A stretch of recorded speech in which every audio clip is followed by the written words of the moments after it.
Friends, today I'll speak to you on a very important subject that I'm sure will be useful to you. It's about the vagaries of life and what we need to overcome. Depression is a very serious malaise that needs to be addressed with passion and compassion.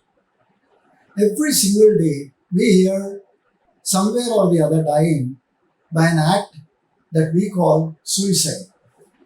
Can we do something about it? Can we stop that?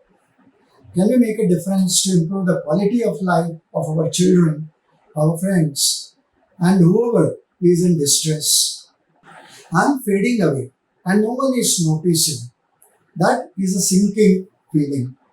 Statista reports that over 164,000 deaths due to suicides were recorded in India in 2021, and that number has only been growing. Last year, we had a 20-year-old NEET aspirant from West Bengal dying by suicide in Rajasthan's Kota, and he was the 26th such case recorded that year. Now, this is overwhelming, even by quota standards. Though the reasons for quota suicides could be fierce competition, packed schedules, extreme pressures, parents' expectations, inability to handling pressures. Several other causes are professional problems, abuse, violence, family problems, financial loss, sense of isolation, and mental disorders that result in severe depression. And later on, that leads to committing suicide. Is depression untreatable? Let me narrate a story, rather an anecdote of a girl I knew. Why?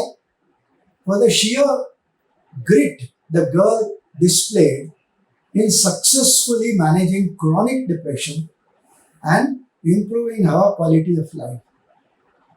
She struggled with chronic depression for years. When she saw from a visitor's gallery the flight in which her brother was returning nose diving and crashing on the tarmac, leaving her only brother dead, she found it challenging to engage in daily activities, lost interest in studies, at which she was very, very good. Hobbies that she excelled in, again, very exemplary, and often felt overwhelmed by feelings of hopelessness and sadness. Despite trying various treatments, including therapy and medication, the condition persisted for several years. However, she didn't give up. With the support of a dedicated therapist, she and her aunt explored different therapeutic approaches, including cognitive behavioral therapy and mindfulness techniques. Over time, she began to identify and challenge negative thought patterns that fueled her depression. She learned coping strategies to manage stress and improve her overall mental health. Additionally, she made lifestyle changes as well. She incorporated regular exercise into her routine, adjusted her diet to include more nutritious foods, and established a consistent sleep schedule. These changes gradually started to make a difference in her mood and energy levels. She also cultivated a strong support network. She learned to mingle with friends, leaned on friends and family for encouragement and understanding. Joining support groups and engaging in community activities helped reduce the feelings of isolation that she had.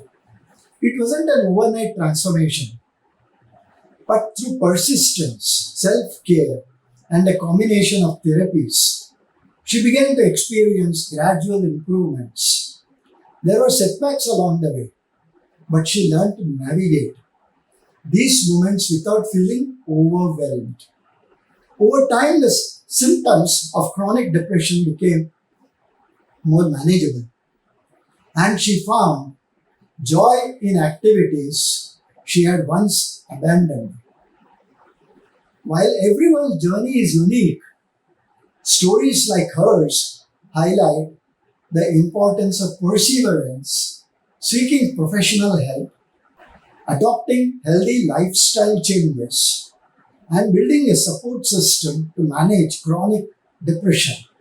They are all required. The moral of the story is if she can, we all can.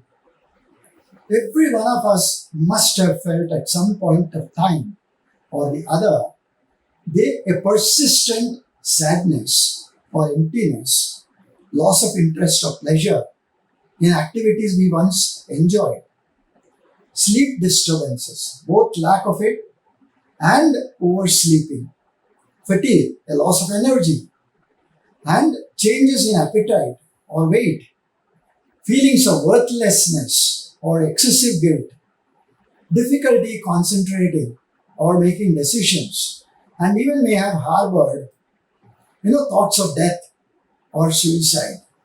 These are all pointers to depression and a mental health disorder.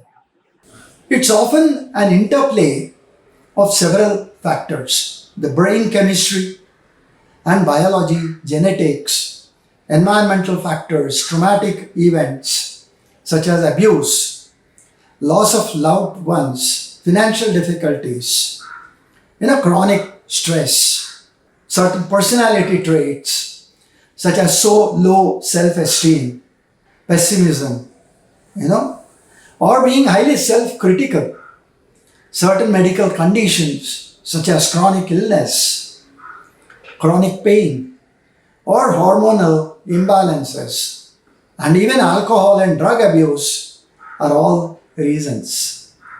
Now, while CBT, a talking therapy, helps manage problems by changing the way one thinks and behaves, is effective in treating various mental health conditions: depression, anxiety disorders, post traumatic stress disorder, obsessive compulsive disorder, and eating disorders, by equipping with practical tools to manage thoughts, emotions, and behaviors. Mindfulness involves being present at the moment, acknowledging thoughts and feelings without judgment, and cultivating a sense of awareness. All these are extremely important. Now, it has practices such as mindfulness, meditation, body scan, mindful breathing, mindful walking, mindful eating, thought observation, and of course, gratitude practice. You should be showing gratitude for the help that you receive. Friends, it's often not enough to understand what depression is. Managing it is very important.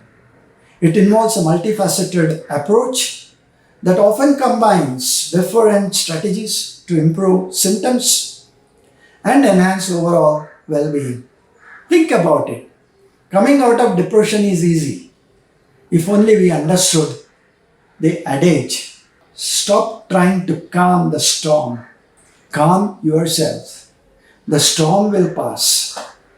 With that, friends, I would like to leave you for today with the hope that each one of you will, in your own way, make a small difference in improving the lives of the people around you. And of course, I'll be back the next Saturday. Until then, thank you, Dhanyavad, and Namaskar.